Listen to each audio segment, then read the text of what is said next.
You're watching America Trends. I'm Mary Burt Godwin, and I'm so excited. Our next guest is here.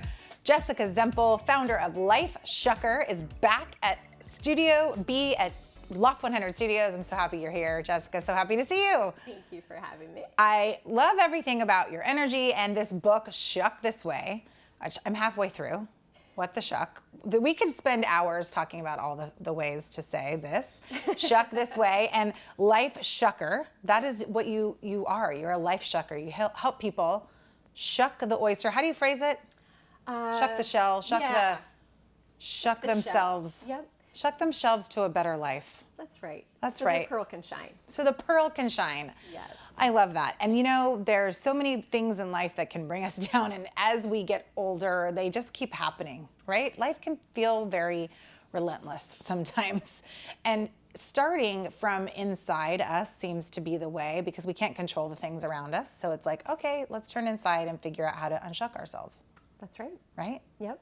Okay, so the first thing on the list, first I want to talk about your book, Amazon #1. Thank you. Book. Yep.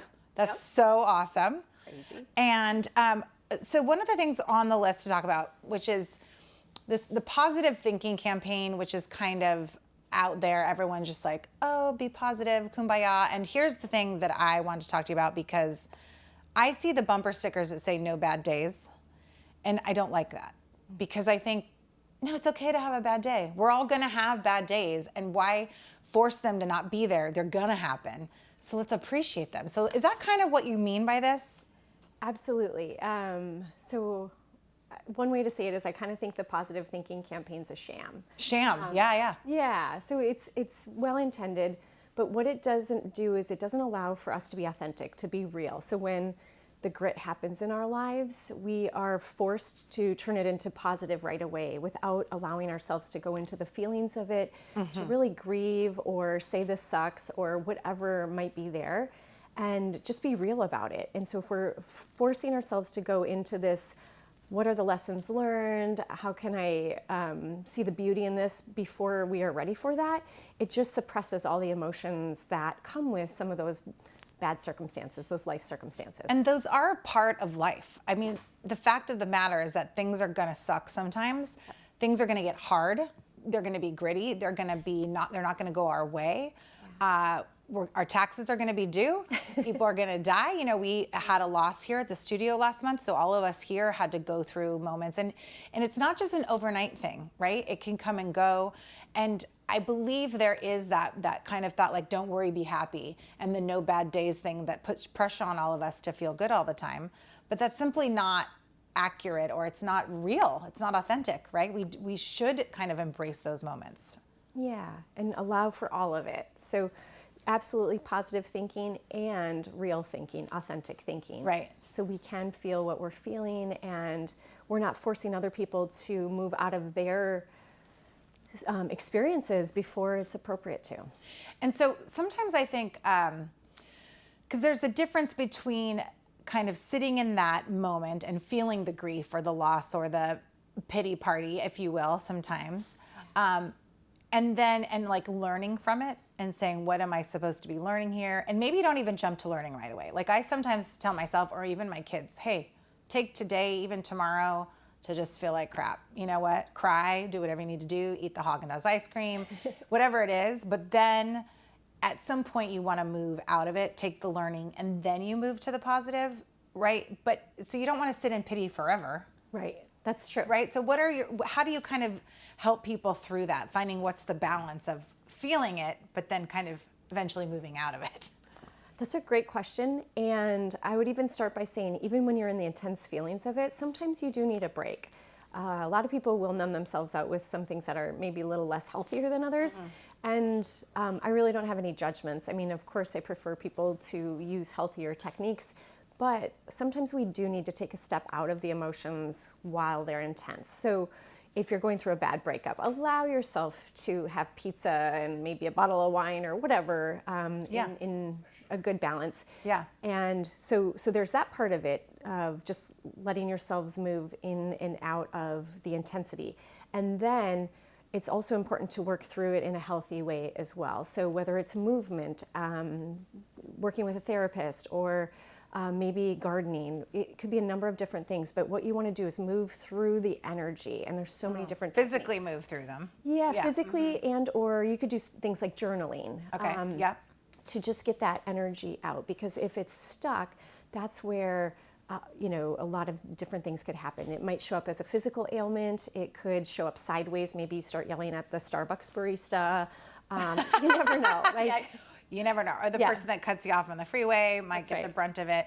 Or we saw a clip of Ronaldo the other day hitting a kid's phone out of his hand because the kid was filming him and he hurt his knee. But so that comes out in certain ways. And those are human things, though. We can't control sometimes those kinds of the rage that comes out for whatever reason. Yeah. It might not be because he lost that game. It was something 5 days ago that happened. Yes. But it's coming out in that moment, which isn't the best, healthiest way. So then you want to do things, journaling and gratitude lists and those kinds of things I've been hearing about for years. I know I do them. Yep. And so that's a good point, that it's like moving through the energy of moving through the moment. Yeah. And I mean, do you suggest writing about the thing that's bothering you, or even writing about something else and staying away from it? You could do anything. What I like to do is just free form writing. So I'll set my intention on why am I so upset today? And just free form. And often there'll be a lot of different things that you didn't even know were tied to what's seemingly the problem. Mm-hmm. It allows for the space for other things to come up, heal, and let go of them. Do you suggest, this is just my thought, because I write and then I don't like the way I write, so I look back and I think, oh God, and it makes me not want to write again. So do you actually have people go back and read what they wrote? Or is it almost like write it and then discard it? You could even just burn it if you needed to. Great question. Absolutely burn it if it is in the intention of letting something go. Because I think of it in the way that if I reread it, I'm kind of putting it back into my consciousness. And so if the whole intention is to get it out. Get it out. Yeah, get it out. And burning is a beautiful technique if there's a safe way to do that. Yeah. Otherwise, ripping it up in Let it tiny go. little pieces. Yeah. Get a shredder and shred it out.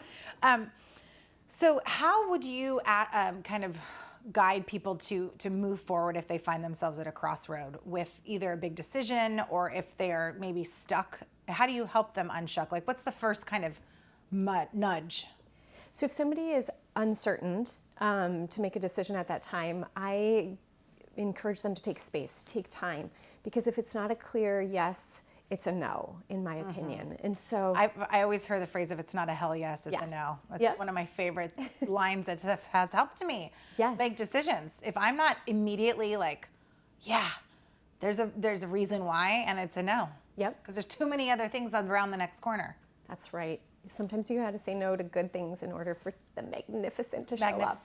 Because I think we think I know for myself, I get an opportunity or something, and for other people, it would be a great opportunity. Yeah. It's not great for me, though, and it's not sitting right. And I'm like hemming and hawing, going, I probably should do this, but I don't. It's not a hell yes in my gut, So that's an interesting thing that you tell people to do. So sit on it, but then if it's not coming to you right away. That's right. And then if it's more fear-based, I encourage people to experiment. Just take one small step towards what it is you're afraid of. And that will help to move through some of the fear. Do you find that people are afraid to make that decision in that first step, because then it's like committing and they feel like they can't undo, right?